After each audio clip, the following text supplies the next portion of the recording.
The council chamber fell silent as Queen Elizabeth stood before the assembled representatives of 47 alien species. Her silver crown caught the light from 3 different suns, streaming through the crystalline dome above. Asher, the human diplomat, stood rigid in his ceremonial suit among the crowd, trying to maintain his composure despite the growing knot in his stomach.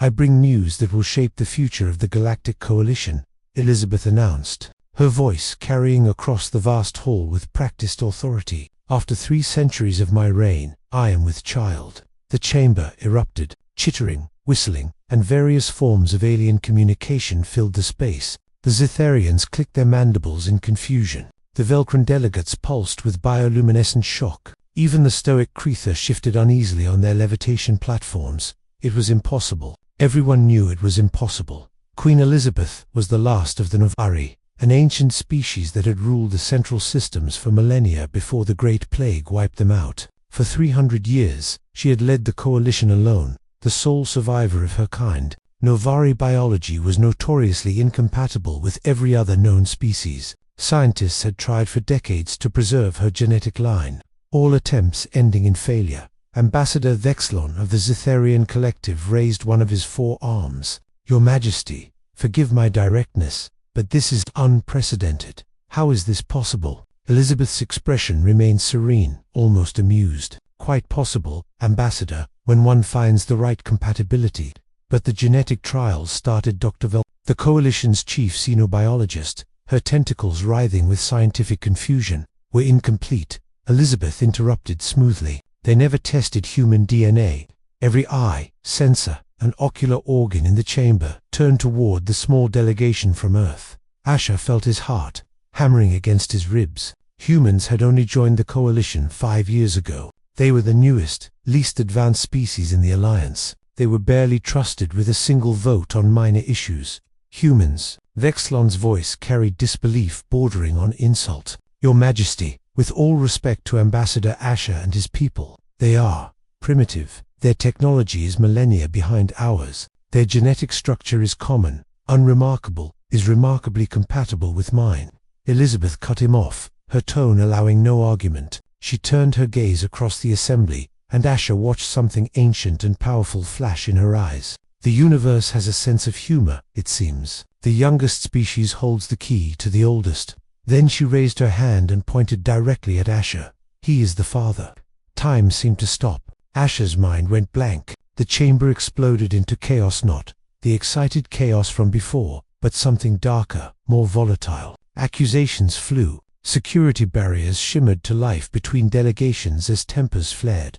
"This is madness," roared Colthan of the Draxian Empire, a human, contaminating the Novari bloodline. "This cannot stand. The legitimacy must be questioned," added a Velcran senator. "Genetic verification is required." Through it all, Asher stood frozen. His mind raced back through the past year. The private dinners Elizabeth had requested. The long conversations about Earth's history, its struggles, its persistent hope despite countless setbacks. The night during the cultural exchange when they'd walked through the royal gardens under alien stars, and she'd told him he reminded her of what her people had once been: stubborn, curious, refusing to accept that anything was truly impossible. He'd thought she was being philosophical. He hadn't realized she was being literal. Elizabeth raised her hand, and silence fell like a guillotine blade. "Genetic verification has already been completed by independent laboratories from 6 neutral worlds. The results are unanimous and irrefutable. I am carrying a child with mixed Novari and human DNA,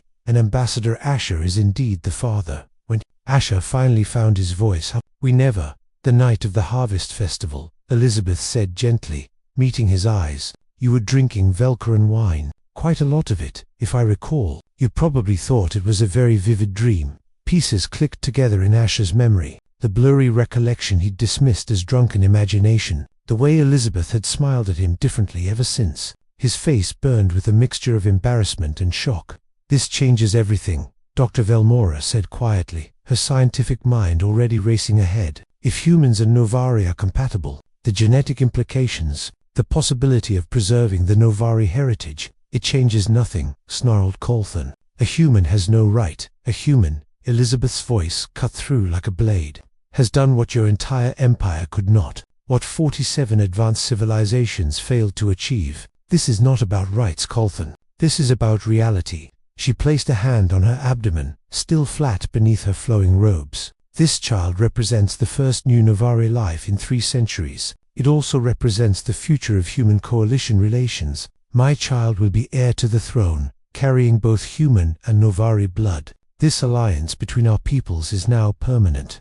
Asher's diplomatic training finally kicked in, overriding his shock. He stepped forward, his human height making him shorter than most delegates, but his voice steady. Queen Elizabeth, while I am honored, I feel I should have been consulted before I announced you were the father of the future ruler of the Galactic Coalition. Elizabeth's eyes sparkled with something that might have been mischief. Where would be the fun in that, Ambassador? Despite everything, the political nightmare this would create, the target it painted on Earth's back, the impossibility of the situation, Asher found himself laughing. It was a very human sound in that chamber of alien voices, and it seemed to break some of the tension. Your Majesty, he said, shaking his head, my people have a saying, in for a penny, in for a pound. I suppose if humans are going to make our mark on galactic history, we might as well do it spectacularly. Elizabeth smiled, and for a moment, Asher saw not the ancient, powerful queen of the coalition, but simply a woman who had been alone for far too long and had found an unexpected connection with someone from a species no one else took seriously. Welcome to the family, Asher of Earth, she said. I hope your people are ready for what comes next.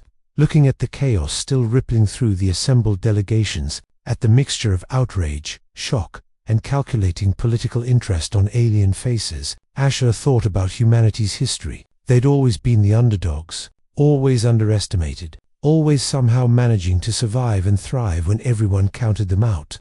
Your Majesty, he said with a slight bow, humanity was born ready. And in that moment, as Queen Elizabeth's hand found his, Asher realized that humans had just gone from the newest members of the Galactic Coalition to potentially its most important players, all because of biology, timing, and the fact that sometimes the universe's greatest solutions came from the most unexpected places. Humanity, indeed. Fuck yeah.